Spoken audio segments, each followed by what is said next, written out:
muri mu cyumba yambaye ubusa nyine byari by'abagabo ndinyesebura ninyesebura rero cyaje kuvamo ni kano kana. Uyu ni papa wawe?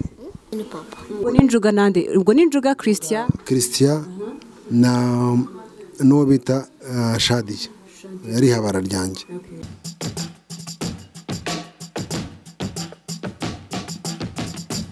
Tubaye ikaze mwese mukomeje gukurikirana Yawe TV aho muri hose.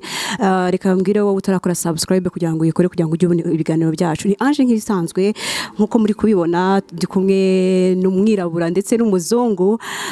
Umugabo muri kubona ahangaha mwamwe muramuzi, yagiye akina mu mafilm agiye atandukanye. Damuro ari kumwe n'undi mwana iruhande rwe n'umuzungu, araza kutubwira niba ari umwana we. Reka nanjye mbaye ikaze. Tubahaye ikaze. Murakoze cyane, nitwa Damuro Selemani aka Papa Shafi, ariko ubundi ambasade muri iyi minsi, nda ambasaderi mu Murinzi. Biterwa n'amazina bitewe n'uburyo filime yagiye hitinga, nyine umuntu ashaka kunyita izina biturutse kuri filime yambonye makumva arayikunze. Amakuru y'imizi? Amakuru yari meza, ndaho ubuzima bagenda neza muri iyi minsi, ndakivuza ariko umeze neza ntago ari nka mbere. Iminsi myinshi cyane rwose. Ngiye guheruka muri filime yitwa ukina uri Papa Shafi. Na nyuma nakinnye filime nyinshi ariko nyine naze kugira ikibazo ndarwara. Nyuma yo kurwara ndwaye imyaka igeze muri 3 ntangira kuvurwa, natangiye koroherwa nyine mu koroherwa kwanjye. Ubwo nibwo natangiye gukora filime muri company turi gukora projet ya filime yitwa Umurinzi. Hanyuma bite? Byiza. Amakuru Ni meza. uvuga ari Kinyarwanda bana? Yego. Amakuru witwa gute se? Nitwa Predak Jean Serge. Predak Jean Serge. Predak bisobanura iki? Ntabwo nabibajije. Uyu ni papa wawe? Muri filime yitwa Umurinzi ni papa. Nawe yakubyaye. Hanyuma rero tubahaye ikaze kuri Yawe TV. Ngira ngo wari umaze iminsi tugaragara muri filime nyarwanda. Wenda turaza no kuza kujya mu buzima bwawe bwite muri filime nyarwanda ko bari barakubuze rero ragiye. Exactly, nyine urumva ko nagize ikibazo cy'uburwayi, noneho mbanza kwivuza no gushaka akabaraga kuko urabizi urwaye ari ukuntu banza gucika imbaraga mo gake. Ubu ngubu nubwo niyo mpamvu ubona nyine ndi gukora iyi filime Umurinzi kugira ngo nongere ngaruke muri mode nyine, kandi ni filime iri kubikora nyango warayibonye iri kubicika bigacika. Damuro umaze iminsi umaze kutuga ko umaze iminsi urwaye. Hari amakuru yagiye avuga ko urwaye, ngira ngo banakoze contribution kugira ngo bakufashe kugira ngo ujye kwivuza. Nyuma haza gusohoka igihuha bavuga ngo warabeshye, bamwe na bamwe bagiye bagufasha baravuga ati yaratubeshye, ntabwo byari ibyo. Ese Damuro ibyo bintu byo wabanze ugasobanura abakunzi ba Yawe TV kugira ngo babanze banajijuke kugira ngo tukomeze n'ikiganiro. Abakunzi ba Yawe TV rero icyo kintu naragisobanuye ku ma YouTube channel atandukanye. Kuva muri 2018 nagiye mvuga ukuri kuntu byagenze ko ari abantu bagize inda nini muri biriya bintu, bagashaka kunsebya kugira ngo tugabane amafaranga abantu bari bakoteje. Mu ncamake nuko byagenze, sinajya muri detail kubera ko ndegeye gitoya, ariko hari abagiye bibona buryo nagiye mbisobanura. Muri make ni abantu bangore campaign, babonye nagiye korerwa, babonye ko mfite amafaranga, baravuga tereka umuntu tuyamukize tubugabane. Byanze rero bamimbira inkuru yo kugira ngo bansebye bavuga ko ntarwaye, ariko mu by'ukuri kurigaragaza uzi yuko waguze inzu, imodoka, ngo ni imipango rero warapanze. Byagaragara amafaranga nabonye ntago miliyoni 8 zavamo imodoka n'inzu, keretse bo mu nzu y'ibyondo kandi ntago ariyo mbamo. Kandi amafaranga ari ayo kwivuza, babivuze uko babishatse nyine kubera ko bashaka kunsebya kugira ngo nyine izina ryanjye ryangirike. Nubwo bitakunze neza, araho byakunze ariko arano bitakunze kuko abanyarwanda bamaje kubona ukuri guca muziko ni gushya. Ibintu byose babyigaragaza.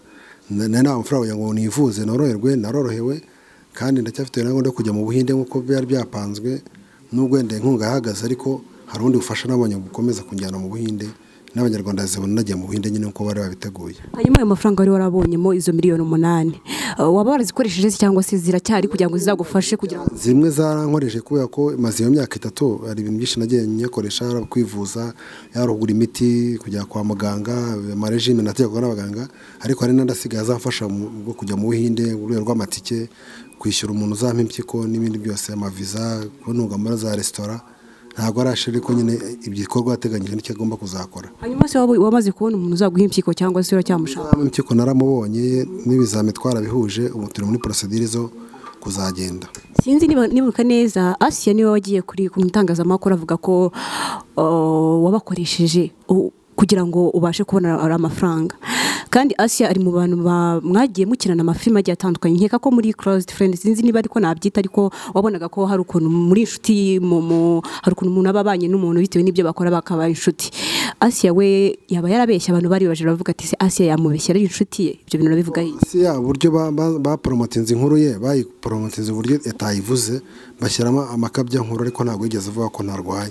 Yaravuze ati Damuru koko nimba arabeshya abanyarwanda azabihanirwe n'inzego z'umutekano, ariko ntabwo yigeze avuga ati koko yarababeshye. Yaravuga koko nimba yarabeshye, ariko mu by'ukuri Asia yarangiye muri campaign yarazi ikibazo cyanjye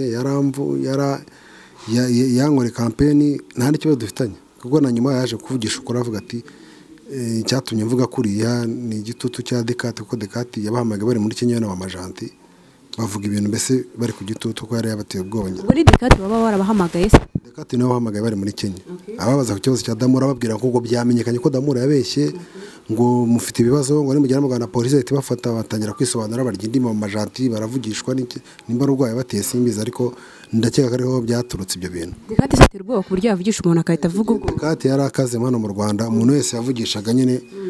Ubu nawe iyo yagwamagaga nk'icyo gihe wari kwita uvugisha ukuri? Ngewe kuvugisha ukuri kwa nyako, kuko n'ubundi kuri nuko nari ndwaye kandi nawe yarabizi, nari naramwetse impapuro zo kwa muganga zigaragaza ko ndwaye iriyo report medicale, nari mwohereje kuri Instagram no kuri WhatsApp yari azifite. So kandi nk'umuntu wize yagomba kureba ibyo impapuro byanditseho akabona ko atarimo piratage, ko ari aho dogiteri yari igipapuro cya Kanumba Military Hospital, ntabwo ni kwa bakashe y'ikigo cya gisirikare ngo ni pirate. Hanyuma umuntu wabashije kuba yakubwira ngo mukore manyanga cyangwa se abashaka kukurya amafaranga, yari best friend wawe cyangwa yari nk'umuntu uje gusabira ngaho kugufasha? Umuntu yari umuntu nyine wankore campaign nyine abonye amafaranga atangiye kubwira avuga ati reka tugabane ume kuri ayo mafaranga, ndabyanga. Bamwita Christian. Christian mwapfanaga iki kugira ngo byibura agirirwe? Ugira neza ari wiyemeje ati ngiye mfite groupe ifasha abantu, reka nkore campaign. Ntabwo ngari muziranye? Ntabwo tuzanye, yari yasanze kwa muganga asanzwe afasha abarwayi. Hari n'undi mwana yari yafashije witwa Yannick, nawe Yannick yari yamufashije. Ubwo nanjye remita angera muri campaign, hakora n'indi campaign y'abasiya na bamuniro na banjuga, nawe ni campaign yabayeho banjuga bakaza ngo nimba ku mafaranga nayanga nawe bifatanyije mu gikundi. Harimo n'undi mugabo n'injuga nande, ubwo n'injuga Christian na no bita Shadiya yari habara ryanjye.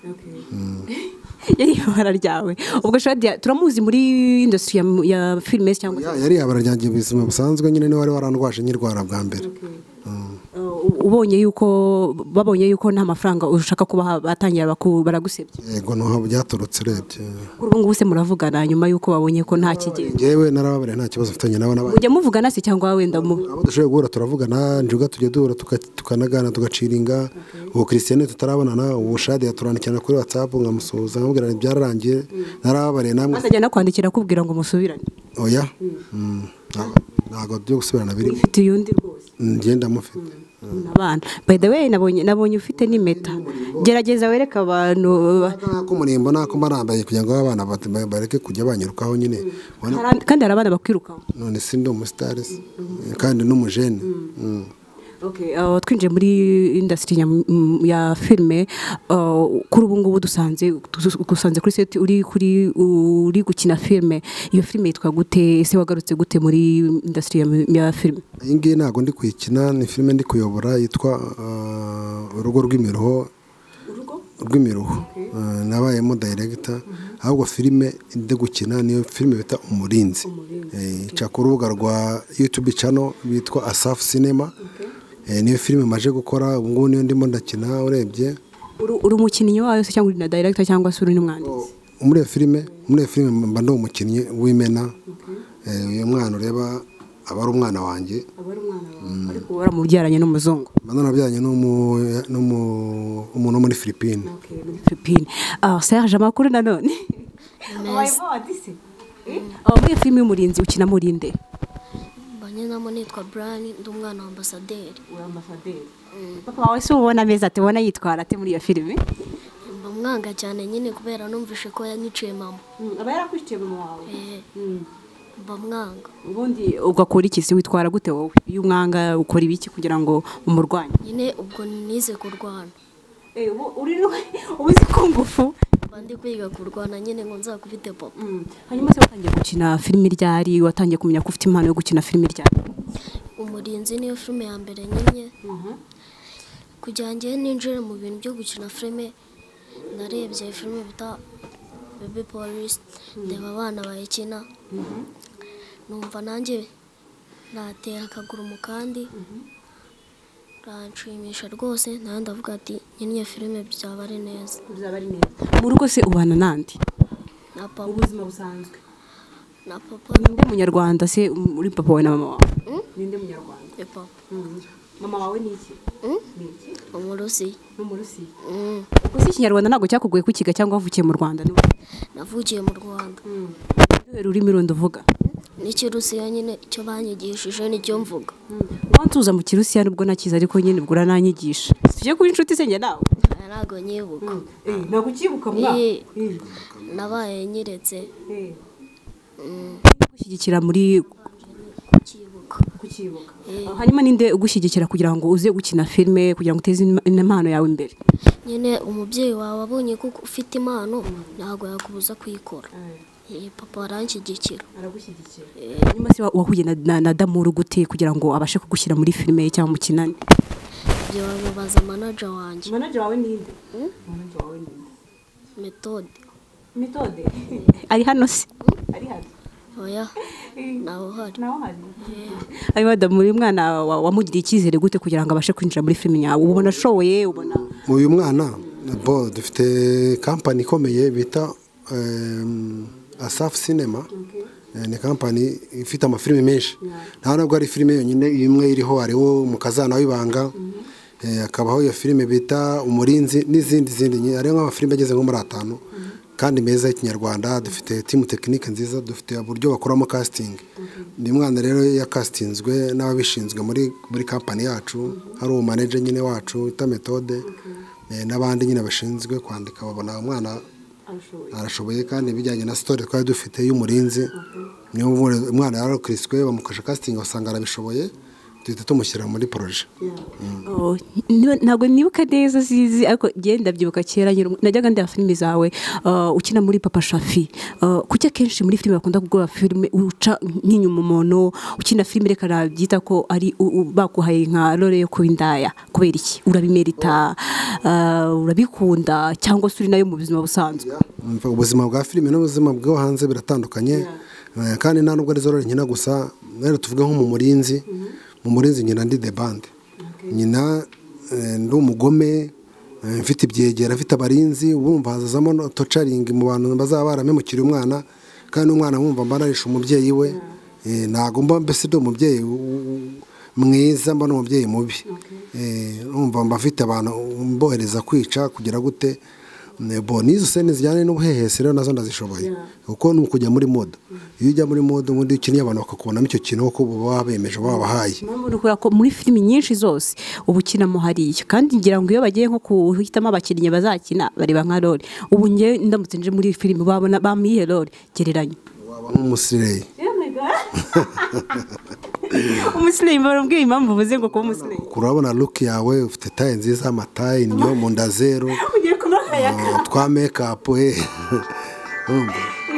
aka make up reka maze uko no muntu umukope dukomeze ikiganiro ka make up uduherena urabona ka rouge à lèvres wagasize urabona ko gukina uri sirebya ubwo basireye baba bameze batonde abasire nyine abantu baba basirenga nyine baba basa neza batera santima abantu kurusha kumara nyine akagutera itama agutera santima nk'ubu urabona nawe uteye santima reka nuko batari urenze ko ryajya nyine mbizi azo no mwana nawe ndagira nibyo ara ntaga kubeshya uzaba mukuru wawe uramugira se like sani kabisa azi kwitegereza hanyuma wowe Damuru uri mu bantu batangiye bakina muri filime muri za 2008 ndakeka niba ariho 2012 gutyo watangiye gukina filime kera hanyuma ubona filime muri za 2012 cyangwa se 2008 nizi filime ubona itandukana riri wenda natanga nk'urugero nk'iyi filime Umurinzi turimo turakina ni filime ifite itandukana n'andi mafilime yose nagiye nyina reka nkwe nk'urugero icya mbere cyo ni filime ifite ibikoresho biri ku rwego rwo hejuru, yaba kamera yikora ni kamera mpuzamahanga, ibijyanye na sawundi ubona ari sawundi iri abantu babyize, nta bintu bitameneza biri mu yandi mafilime. Rayiti yabo ni rayiti yo mu rwego rwo hejuru. Ikindi nabonye muri filime turi gukora ibikorwa nk'iby'abashinwa bakina cyangwa se abantu b'abanyamerika, kuko nimba ari filime ya action abantu barimo muri iyo filime bari kurwana ni indwanyi za nyazo. Ni ukuvuga ngo twagiye mu maklub atandukanye turukirita abantu bize shotokani, kungufu, bafite amadani, bize karate, bakina za wadorio. Ni ukuvuga ngo ni indwanyi ku buryo no kuri tele usanga abantu bari gukubitana ivumbi rigatumuka. So ni ukuvuga ngo icyo kintu iyo ugishyize muri movie abantu bakarwana bya nyabyo, n'uri kureba n'amaso abona ko bya bintu koko biri kwatira abantu, bishobora gutuma banakorera n'iyo filime akayikurikira ko ati kature indwanyi za nyazo muri filime nyarwanda. Hanyuma nakubwiye ngo akenshi bakunda kuguha role yo gukina uri umuhehesi. Watubwiye yuko hari umuntu uri occupé muri relationship. Iyo uri gukina za filime z'ubuhehesi ugasomana n'umuntu, sinzi niba ari montage mushyiramo, ariko hari filime ngenda mbona basomana bagahuza iminwa ku minwa. Iyo nk'umukunzi wawe cyangwa se sheri wawe cyangwa se fiancé sinzi uko mwita abibonye, nta gufuha kubonekamo, cyane cyane ko izi industry za cinema cyangwa se za musique tuzi ko ari ibintu nyine biba bigoranye cyane, ko n'abantu muba mukunda kwa actinga mugahura n'abakobwa mugakora ibintu bitaba ari byo, nubwo umusheri wawe abibona ate wowe. Njyewe rero ngo bijyanye na cinema nabikoze nk'umwuga, ntabwo ndi wa muntu ubikina yishimisha, ni ibintu bintunze, ni ibintu mpemberwa, ku buryo ushobora gusomana n'umukobwa ukumva nyine ni akazi rwose, kuko nta n'ubu dushobora gukina nka gudiyo minwa nk'inyunguta nta nakuzi, kandi tukarangirizanya ngo tukigenda no kujya muri gahunda zanjye komeza izanjye, kuko twahore kuri tele uje mu kazi nanjye nje mu kazi. Ni nk'uko amakipe ahurira mu kibuga mugakinana, umwe agataha i Musanze undi akaguma hano i Kigali, kandi mutanazanye kandi mwakinanye mwasabanye mwateranya amatakire n'ibiki n'ibiki. Ni mu rwego na filime ziba zimeze rero, duhura kuri tele tugakina, ariko ntabwo ubuzima bwo tuba dukeneye muri filime tuba dutanga message tuyiha abanyarwanda, tugaragara hano byagenze gutya, kuko ibintu tuba dukina ni ibintu bibaho. Filime wundi ni ikintu cyabayeho, kizabaho cyangwa gishobora kuzabaho. Ubu ku buryo umukobwa umusheri wawe ushobora kubona usomana nta kintu na kimwe bibamo, ko abazi ko ari akazi, niho gaba kanunze, kandi nimba tuba mu nzu twishyura turya, azi ko ari kazi nyina, abasanzwe azi ingeso zanjye. Nimba afite sheri ubwo niwe mpaka damuru ni damuru mu buzima bwe busanzwe, damuru wo muri filime abatandukanye na damuru usanzwe mu buzima busanzwe. Hari umukobwa mwigeze gukina filime niba yitwa Zuzu, sinzi w'inzo ubyibushye, sinzi niba umuzi, byigeze kuvuga ko mwagiye mu rukundo muranabana. Icyo gihe rihari ryari mwatandukanye ryari byagenze abanye twarakundanye turabana tubana nk'amezi 6, noneho aza kugira ikibazo agira amahirwe nyine yo kujya i Burayi. Ariko mbere yo kujyayo twagiranye utubazo nyine tw'abantu babana nyine dusanga bashwanyemo gake, ariko ahita abona n'amahirwe yo kujya i Burayi. Ahita agenda nyine filime yahise ajya muri France, ngira ngo batari muri Belgique, ubone yaherereye, ariko ntabwo ndabasha kuvugana nawe, ariko abana be turavugana. Mu bantu mwabashije gukina filime mu bihe byatambutse, ninde muntu wakoroheye gukina? Ari ba Zizu, ari ba Fabiola, ari ba Shafi n'abandi bose mwagiye mukina, ari ba Sia, ninde muntu wabashije gukorera ukavuga ati w'igitsina gore uyu nguyu uko gukinana nawe biroroha? Cyane Zuzu, kubera ko Zuzu twakinaga biri byanyabyo kabisa, ni umuntu wajyaga muri mode OG, nta bintu byo gupirata abantu. Zuzu rwose twarahuzaga 100%, ariko niyo nyinanye na Sia nawe bigwamo neza, na Fabiola byagwagamo neza. Aba bantu ko ari 3. Sinema munyarwanda kuri ubu ngubu ubona ihagaze iti? Gereranya murakubajije ngo sinema nyarwanda kuri ubu ngubu ubona imeze ite, ubona ihagaze iti? Sinema nyarwanda ubwo imaze kugera kuri rwo hejuru, cyane cyane ko uko turi gukorana, ariko twakoraga mbere twacuruza ku masede filime, tugacuruza ku makasete, ibintu bitaratungana neza, ariko tugeze kuri urwo rushimishije, turi gukora online kuri YouTube, nta piratage kibaho nk'iyabagaho mbere. Ni ukuvuga ngo ushobora gukora igihangano cyawe uko kirebwa cyane, niko inyungu ikuzaho subscribers. Uko bakora subscribe niko wowe nyine igihangano utera imbere, uko bakora comment and share niko igihangano cyatera imbere. Nanashishikariza abantu mu rwego rwo kugira ngo baduteze imbere, banadufashe. Urabona uyu mwana atiye gutera imbere, nanjye abantu bazi ikibazo ndagengeranye nkeneye gutera imbere, bajya ku urubuga rwa Asafu Cinema kuri channel ya Asafu Cinema kuri YouTube bakora subscribe baturemere dutere imbere. Subscribe ni ibintu byoroshye no gufata telefone yawe ukakanda filime kuri Asafu Cinema ukabona filime Umurinzi umukazana ukareba imwe muri izo ngizo ushaka yaba Umurinzi yaba niyo mukazana y'ibanga ugakanda harya ahantu handitse subscribe hakazamo akazogera no kugakanda tayari ubu ngubu duhaye amadolari bwose aho buri hose mu gihugu ibyo bintu uramutse bikoze nimba nkunda ukabukunda abana ukabukunda n'abanyarwanda muri rusange mu bihangano byabo ubu duteye inkunga rwose. hanyuma umaze kutubwira ahantu filime nyarwanda igeze ubona ari izihe mbogamizi kugira ngo sinema nyarwanda zigere ku rwego mpuzamahanga ubona ari iki kitera imbogamizi? Ikibura burya niko nakubwiye ngo ni nkuko bavuga ngo ekipe ya APR ni Arsenal cyane ya Manchester bihuriye hehe hari bishe bidutandukanye. Ikintu kidutandukanya icyambere cyo amafilime hanze mpuzamahanga abashoyemo amafaranga haba harimo ikijyanye na budget ihagije. Hano mu Rwanda ikintu tubura ni budget, ikindi tubura ni abatera nkunga. Abanyarwandakazi bashora mari bigo byiyubashye za MTN za Tigo za MTN amabrarirwa ibindi bigo bikomeye hano mu Rwanda ni muze mwinjire mu rugaga rwa sinema mu Rwanda mudutera inkunga. Mushobora kudutera inkunga gute rero? Mushobora gutera inkunga mushore imishinga yanyu muri sinema mufatanya n'aba producers bakora za filime mu kwamamaza ibikorwa byanyu kuba abakinnyi bakina amafilime babamamariza. Ibyo byose ni bishobora guteza umukinnyi imbere bigateza na nyiri company imbere. Nk'ubu ngubu ushobora kunkora nimba tuvuge nk'urugero ukoze nka producer runaka hari abantu bagikora ibintu bikijyanye n'ibitajyanye n'ibihe tugezemo ugasanga umuntu akoze produit ashyizeho umuzungu kandi ari produit yakoreye mu Rwanda amwamariza ayifite nko mu ntoki nimba ari nk'akayoga ari kukanywa cyangwa se nimba ari igikoresho runaka gifite nimba ari telefone cyangwa se ari ikindi kintu akabona n'umuzungu ugifite. Shyiraho umunyarwanda, shyiraho Kanyombya, shyiraho Damuru, shyiraho Seburikoko, shyiraho Asiya, shyiraho Mama Janti, shyiraho Irunga, shyiraho n'abandi bagiteri badigi umubwire umushyiraho kano kana ukazamure. Icyo gihe nimukorana ya product uzaba ukoze publicité igikorwa cyawe ariko nawe wamukinnyi uzaba umuzamuye kandi amafaranga azinjiza azagera akamaro umuryango we anatera imbere. Niyo usanga abakinnyi banze rero baturenze kuko baba bafite abatera nkunga. Hanyuma se ubona ururimi rwacu ntabwo ruri international ubona atari imbogamizi kubera ko filime nyarwanda zitarajya international? Nacyo ni ikibazo. Niyo mpamvu dushishikariza abakinnyi ba filime kugira ngo bashobore kugerageza gukora amahugurwa ahagije biga indimi bakora ibintu biri professional bashobora gukina filime zirimo indimi z'inyamahanga yaba Kiswahili yaba English n'abakina Igifaransa nyinshi. Nk'ubu filime yacu Umurinzi irimo mu ndimi ebyiri hari kimwe Icyongereza nicyo cyinshi n'ikinyarwanda. Ikinyarwanda nicyo gike kandi twarabikinye birakunda. Hanyuma se mugerageza kwandika subtitle kuko kundi ushobora kuvuga ikinyarwanda mukandika ari avuga Icyongereza haba ari subtitle y'ikinyarwanda hari kuvuga ikinyarwanda haba ari subtitle y'icyongereza.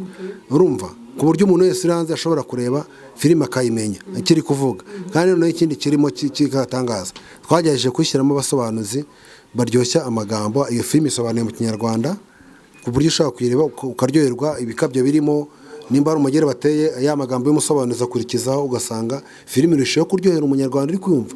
Niyo mpamvu dushaka ko bayireba kugira ngo barebe ibintu birimo. Ni filime ikoze neza pe. Ugeze kutubwira ngo hari igihe ngo Dekate ngo yahamagaye ngo Asiya ngo amubwira ngo amubaza kuri ibyo bintu tubwira ko ajya bahamagara. Dekate aheruka kuguhamagara ryari? Dekate aheruka kumpamagara nkirwara bwa mbere mu bizo ya mbere ari kumbaza ibijyanye n'uburwayi bwanjye ndi kumusobanurira ukuntu byagenze n'icyambwira ati nyereka ibipapuro byo kwa muganga ni kumwereka. Nyuma twageze kujya twandikirana inkunga itangiye gutangira gutangwa yajyaga nyandika kuri WhatsApp no kuri internet akambwira ati hari umuntu n'uyu wampamagaye yambwiye ko ajya guha inkunga ngiye kohereza kuri banki akangira amwira amafaranga ari bungereho ngiye gederwa gukorana.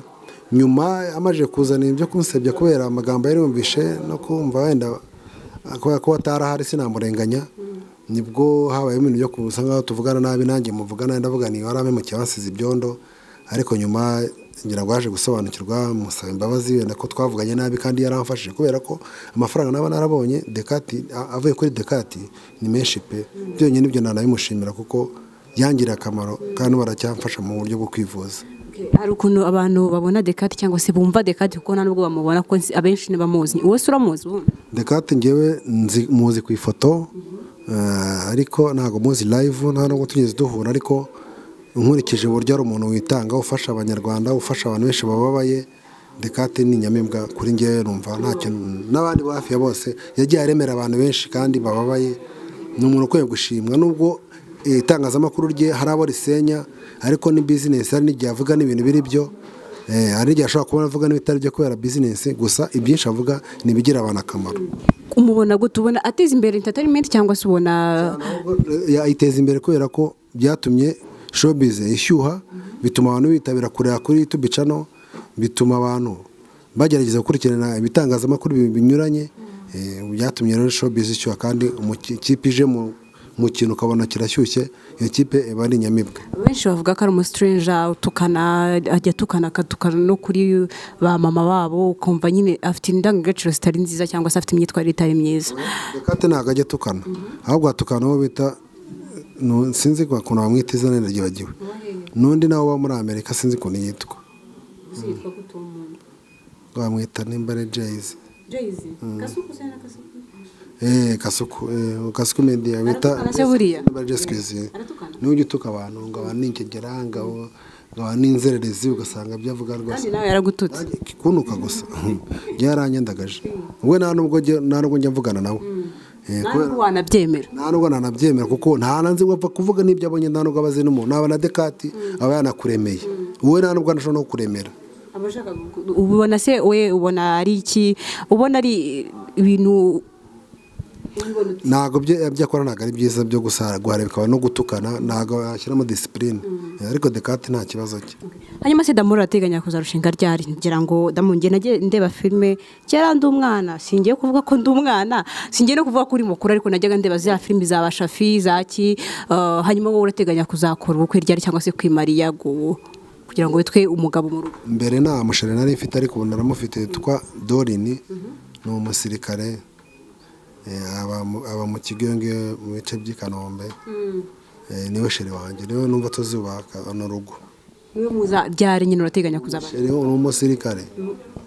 umusirikare ubu ngubu yarari muri mission ariko ari hafi kugaruka kuri ubu ngubu mwaje gukina ngo filime yitwa ngo filime mbere umuyobozi bayita urugo rw'imiruho wabwira nk'abantu bari kwireba kugira ngo imezite iyo filime izaba ishingiye ku ki ni filime nyine ishingiye ku bintu by'ingo by'isi gihe bijyanye n'uburyo abantu bacana inyuma n'urugo rw'imiruho nyine niryo ryitire yayo umurinzi watubwiye ko ukinana n'aka kantu uri papa wawe niyo filime ubu ngubu urebye ndi gukoramo nka agiteri akana akaba ngemba ndi ambasaderi impamvu akana ubona ari akametisi mba narakabyaye naragiye mu butumwa muri Philippines noneho nkaza guhura n'umukozi wabo ukora mu bintu by'amasuku nkamugira ishyari nkamugira irari nako nkaza kugira igihe mufata ku ngufu nk'umu ambasaderi nyine afite igitugu nyine kandi umuntu muri mu cyumba yambaye ubusa nyine byari by'abagabo ndinyesebura ninyesebura rero cyaje kuvamo ni kano kana akimara kukabyara aka kana ntago nigeze nkaterera ariko nyina nabonye atangiye kuzana umuntu avuga ati ngiye ugomba kunjyana ukandongora ibiki n'ibiki mpitamo kata ijosi hanyuma se umwana waje kumubona gute niba udarakunze mama we umwana we waje kumukunda umwana nyine ubwo nahise mushimuta ubwo nyine ngaruka mu Rwanda kuko nahise ngaruka mu gihugu cyanjye ngaruka mu nyine mu nzamuzanye hanyuma se umwana ko yambwiye ko aba kina karate agufitiye umujinya kwanga we waje kwiga karate hehe ko wabanaga na papa wawe kandi agukanye nakubwira njye ubundi bashaka kunshi nako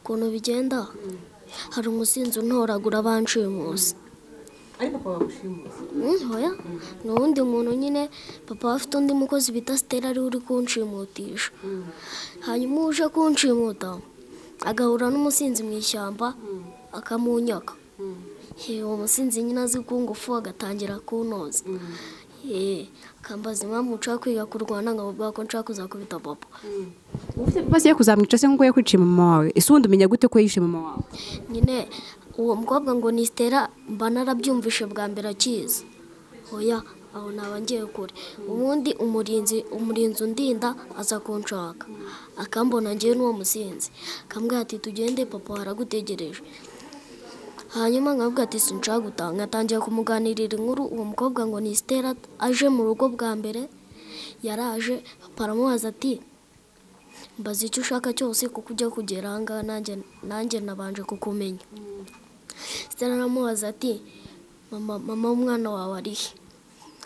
Nyine papa arabimubwira, nawe ndi kwikinira akantu k'agapirizo nyine kagwa mu muryango kuko ugafata mpita numviriza. Ikinyarwanda kirakugora kukivuga? Ntabwo ari neza cyane kugira isoni se rimwe na rimwe. Hanyuma se mu buzima usanzwe ukina kungufu? Hoya ni karate, nabwo nibwo nari nkitangira. Twabasanze hano muri gukina, hano harimo abandi bakinnyi atari iriya umurinzi. Ndi umuyobozi wayo, ndi director kuko ndayobora nkanakina mu zindi filime, ariko iyi ni director wayo.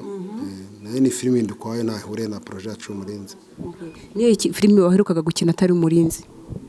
Oya, ubu umurinzi niwo nari ndimo, ariko mbere yaho nakinnye ya filime ya se bita security.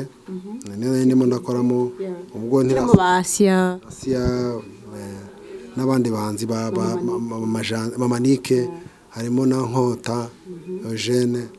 Ukina muri iki wowe? Njye mba ndi umugabo wa Asia, ariko uzaza mu bihe bizaza mba najyanye amasezerano na se wa Asia ko nzamurongora akiri umwana, none kunyumura mukuru yakura agashaka gushaka undi mugabo, none bikabatangira kuba amafight. None njye mba njya nkoresha n'imbaraga zikuzimu, ni ibintu birenze nyine uzabibona. Ukoresha n'imbaraga zikuzimu? Imizimu nkoresha nyine mba njya kwa Satani, mba ndi Eminate meze.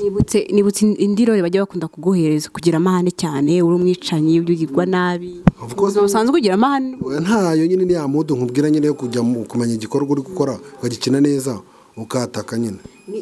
Ni iyihe role ishobora kukorohera mu zo baguhereza, ikorohera akavuga atanga mba ndi muri moto, yaba ariyo y'ubuhehesi cyangwa se y'ubwishanyi? Ko niyo nabonye akenshi bakunda kuguha role zinyuranye neza kugira amahane, nizo nyine nkumva kabisa ndaguhama. nayo dushobora no gukina none agahita wahamuka byonyine nk'uhamuye byonyine wicara nawe ubwawe wahamuka kandi turimo nkanga nyine nizo role zanjye nshoboye.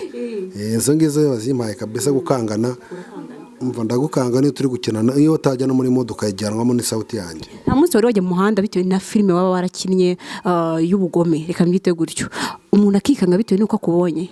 ahubwo zo bamenyeho cyane n'iz'ubuhehesi, ahubwo baba bazi ko ni umuhehesi ruharwa. Iyo wamutike nk'umukobwa akahita nk'umukobwa abantu bakambona bahita bamubwira ngo hango uriya ngo ni ruharwa, ngo uriya ngo ari abana ngo n'abana ngo aramaze, kuko abantu bafata ubuzima bwa filime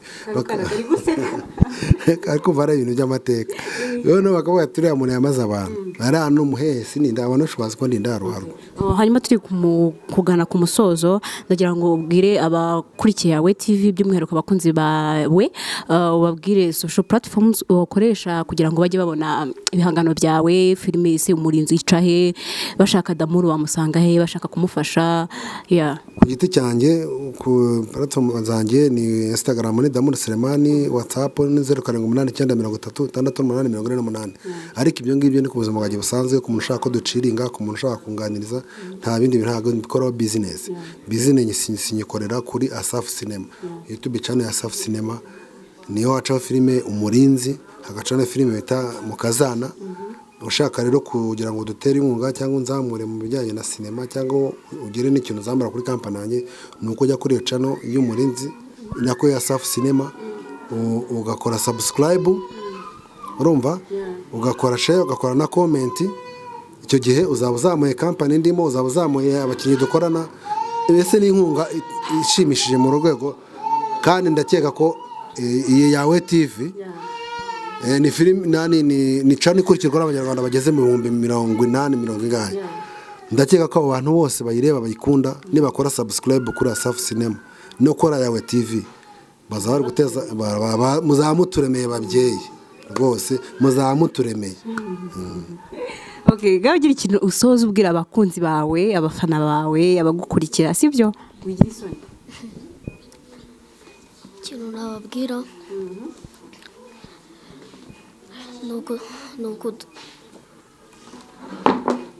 nuko ni ukuduteza imbere kandi ibikorwa byo biracyaza. Dabo mwakoze kubana natwe. Namwe mwakoze subscribe.